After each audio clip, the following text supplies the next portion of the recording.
Amigos, bienvenidos al especial de los sábados de Tiempos de Cine. Es la primera emisión del año 2015 y en esta ocasión hemos preparado para ustedes un programa sumamente interesante.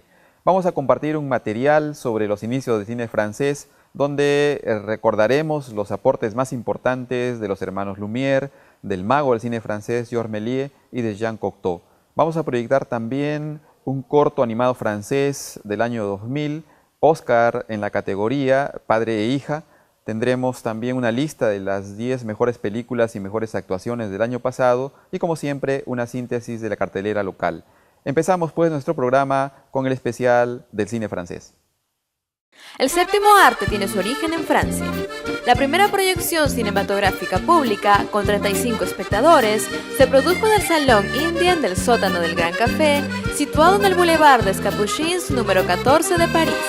Fue el 28 de diciembre de 1895 y se proyectaron 10 cortas cintas de 16 milímetros, cada una ofrecida por los hermanos Louis y Auguste Lumière.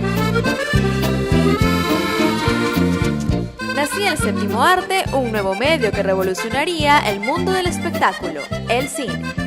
Mucho se ha discutido sobre si los hermanos Lumière han sido o no los padres del invento.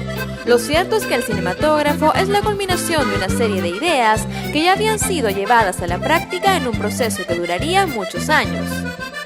Pero para entender la evolución del cine francés, hay que partir de una de sus paradojas esenciales. A pesar de que el capital extranjero haya desempeñado un papel fundamental en la financiación de sus producciones, las películas resultantes han tenido por lo general un sello específicamente francés.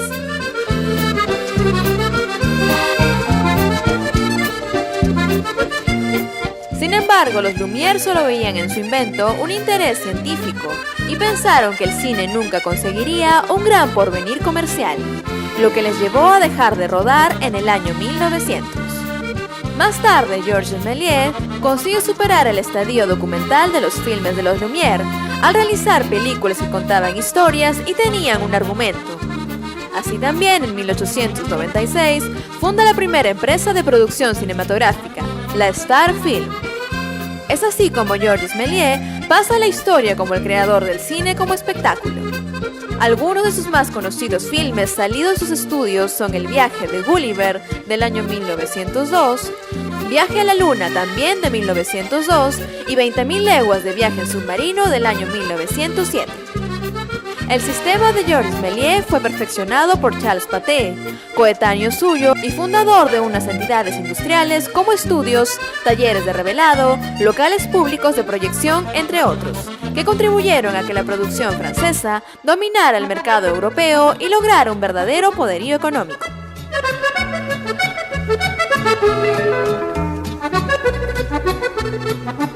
Otro de los pioneros del cine francés fue Léon Gaumont, quien comenzó su andadura haciendo noticiarios llamados actualités y terminó por producir filmes estéticos. La producción cinematográfica francesa, interrumpida bruscamente en 1914, se reanudó un año después con cierta debilidad. Durante la Primera Guerra Mundial, jóvenes cineastas como Abel Gance, Marcel Hervier o Louis Deluc tuvieron la oportunidad de dirigir e, impresionados por algunos elementos del estilo cinematográfico estadounidense, desarrollar nuevas teorías sobre cómo debía ser el arte de la cinematografía. Se trata del llamado impresionismo. Inspirados por la película Intolerancia del año 1916 del director estadounidense David W. Griffith, con su montaje breve y de planos desconectados tomados de diferentes partes de las múltiples acciones entrecruzadas del relato. Realizaron una serie de películas empleando insertos y primeros planos, en una técnica alejada de la suave continuidad de las películas estadounidenses. En esta búsqueda de nuevos modos de expresar emociones e ideas a través del cine, surgieron obras personales como Fiebre, de Louis Deluc, y El Dorado, de Marcel Hervier. Se consideraron películas de vanguardia en su día, pero estaban basadas en historias convencionales sobre las que se desarrollaba una serie de efectos fílmicos. Se realizaban con presupuestos muy bajos en comparación con la mayoría de las películas comerciales, y se sostenían gracias a los circuitos de cineclubes que proliferaron en Francia durante la década de 1920.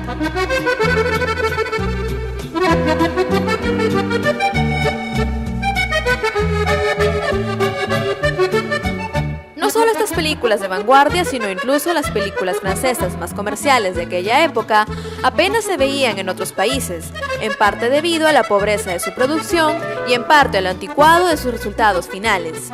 Abel Gansé llevó más lejos el montaje rápido hasta componer escenas en las que los planos duraban apenas unos cuantos fotogramas y se disponían en esquemas métricos. Este enfoque se combinaba con títulos muy poéticos y un estilo de melodrama pasado, ya de moda, en la película La Rueda de 1923. Al final de la década de 1920 hubo un intento de americanización del estilo y los temas tratados. Al mismo tiempo aumentaron las inversiones estadounidenses y alemanas y las coproducciones. Sin embargo, estas operaciones no devolverían la producción francesa a la escena internacional hasta la introducción del sonoro. Una serie de intentos prometedores para desarrollar una tecnología francesa de cine sonoro fracasaron por lo insuficiente de las inversiones que lo respaldaban, lo que forzó a los estudios y a las salas de exhibición a recurrir a los costosos equipos estadounidenses o alemanes. Así, estos dos países pasarían a desempeñar un papel esencial en la producción inicial del cine sonoro francés. Les distractions théâtrales qui leur sont permises laissent libre cours à leur imagination. Mientras tanto, la compañía alemana Tobis Klangfilm se enfrentaba al dominio estadounidense sobre Europa en las pantallas y también en los tribunales, basándose en patentes rivales relacionadas con las cámaras sonoras. En sus estudios de Epinay inició una serie de películas dirigidas por René Clair, cuyos escritos articularon la oposición al teatro filmado. Sus obras Bajo los techos de París de 1930, El Millón y Viva la Libertad, ambas de 1931, contribuyeron al prestigio de la producción sonora francesa en el extranjero. Pese a que el ascenso de los nazis al poder en Alemania convirtiese a Clair en un director inaceptable para la Tobis, y este tuviese que buscar trabajo fuera de Francia. De las compañías francesas, la Pathé Natin, nueva constitución de la antigua compañía francesa de los hermanos Pathé, se introdujo en la producción sonora con películas como La pequeña Lisa de 1930 de Jean Gremillon, considerada una anticipación del fatalismo melancólico y el compromiso con los marginados típicos del realismo poético. La escuela dominante en la Edad de Oro. El guionista de esta película, Charles Spack, sería una figura esencial de aquella época, solo superada en importancia por la del poeta Jacques Prévert, ya que ambos escribieron la mayoría de los papeles de la gran estrella francesa de aquellos años, Jean Gabin.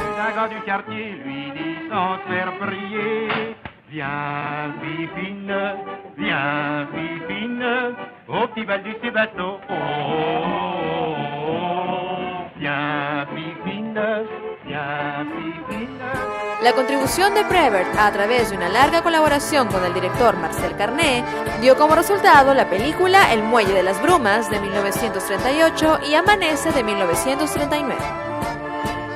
Spack, por su parte, escribiría La Belle Équipe de 1936 de Jean Duvivier y La Gran Ilusión de 1937, ambas de Jean Renoir, menos fatalista en la concepción de sus personajes que los directores del realismo poético.